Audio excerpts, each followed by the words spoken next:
দ্বিতীয় পর্ব আমাদের শুরু হচ্ছে খাবার দিয়ে। এই হচ্ছে হিডেন জ্যাম, বঙ্গবন্ধু পর্যটন কেন্দ্র। ইলিশ মাছের ভাস্কর্য দেখা যাচ্ছে। এটাকে বলে 3 নদীর মোহনা। এখান থেকে নৌকায় চড়া যায়, আমরা এখন চড়বো না।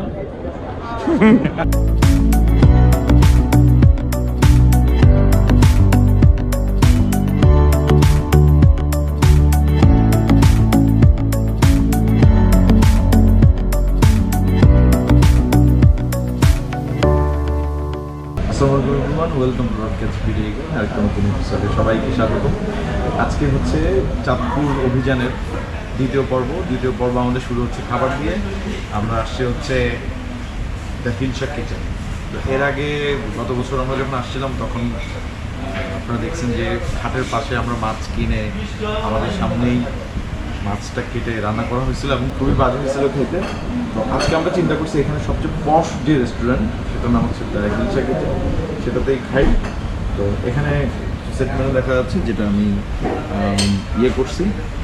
অর্ডার করছি। এখানে দেখা যাচ্ছে ইলিশের সেট মেনু। আমরা অর্ডার করছি ইলিশ পোলাও আর পান 200, 250, 300।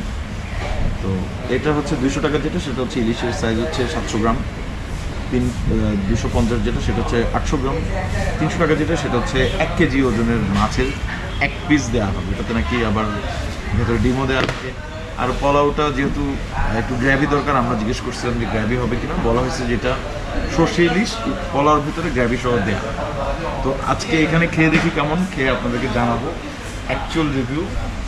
চাঁদপুরে গতবার এসে খেয়ে খুবই নিরাশ হয়েছিলাম, এবার ইনশাল্লাহ আশা করি নিরাশ হবো না। ইনশাল্লাহ খাবারটা দেখ, তারপর কথা বলছি। ফুড চলে আসছে। এই হচ্ছে ইলিশ পোলাও আর হচ্ছে ইলিশ ভর্তা। তো প্রথম কাজ, ফার্স্ট, সেটা হচ্ছে হ্যান্ড স্যানিটাইজ করা। ইলিশটা হচ্ছে হিডেন জ্যাম। আমরা এখন হিডেন জ্যামটাকে বের করব। এই যে ও হো গরম। এই হচ্ছে হিডেন জ্যাম। জিকো, তুমি কি সাইজ নিয়ে কিছু বলবা? যেহেতু আমরা সবচেয়ে বিগ সাইজ যেটা, সেটা অর্ডার করছি। তো ভাবছিলাম যে একটা পিস 1 কেজি খাইতে পারবো কিনা। আচ্ছা, যাই হোক, এক্সপেকটেশন ভার্সেস রিয়ালিটি। যাই হোক, আলহামদুলিল্লাহ, আল্লাহ যা রিজিকে রাখছে তাই। শুরু করা যাক তাহলে, দেখা হচ্ছে খাওয়ার পর। আলহামদুলিল্লাহ, আমাদের খাবারটা মোটামুটি ছিল।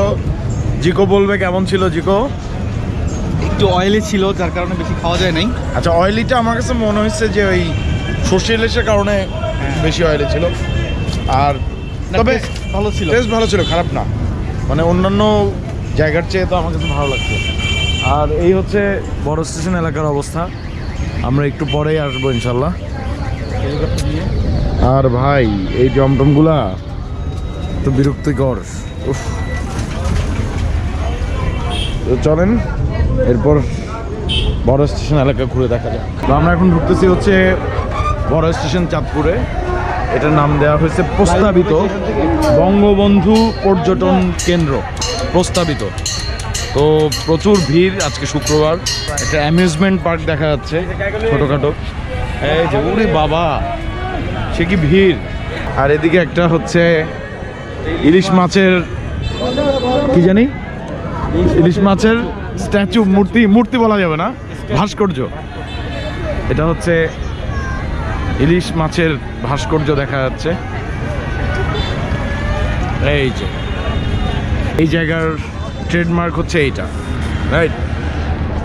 তো এইদিকে হচ্ছে মোহনাটা। চলো আমরা একটু মোহনার দিকে আগাই। এখান থেকে নৌকায় চড়া যায়, আমরা এখন চড়বো না। আপনারা আসলে ডেফিনেটলি চড়বেন। আর এই জায়গাটা খুব সুন্দর লাগে। আমরা এর আগের বার যখন আসছিলাম তখন দুপুর ছিল। আমরা আফসোস করতেছিলাম যে যদি বিকালে আসতে পারতাম। আল্লাহ আমাদের কপালে এটা রাখছে, শেষমেশ বিকালেই আসলাম এবং খুব সুন্দর।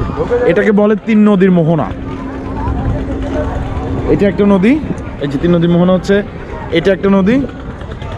আপনার ড্রোন শটের মধ্যে দেখবেন যে এটা পার হইলে ওই পাশে আরেকটা নদী দেখা যাচ্ছে, 2টা নদী।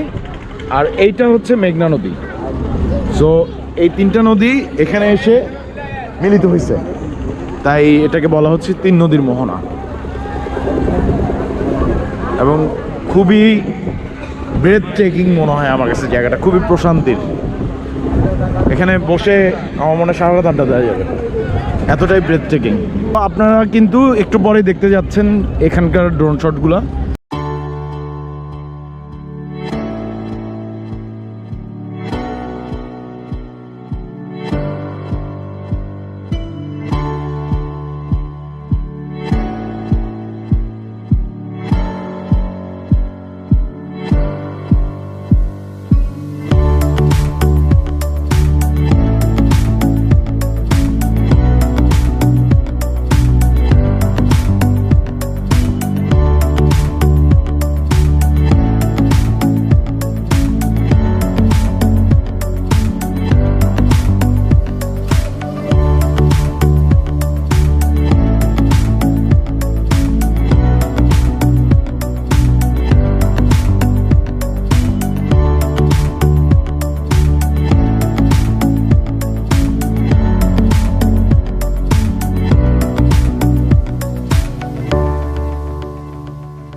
তো এই ছিল হচ্ছে 3 নদীর মোহনা চাঁদপুরের কিছু ড্রোন ফুটেজ।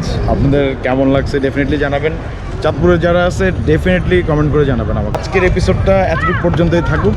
ইনশাল্লাহ আগামীকাল আমরা চিটংয়ের দিকে ব্যাক করব, এবং ব্যাক করার সময় আপনাদেরকে দিব হচ্ছে লিফান কেপিটি 150-র লং রাইড রিভিউ।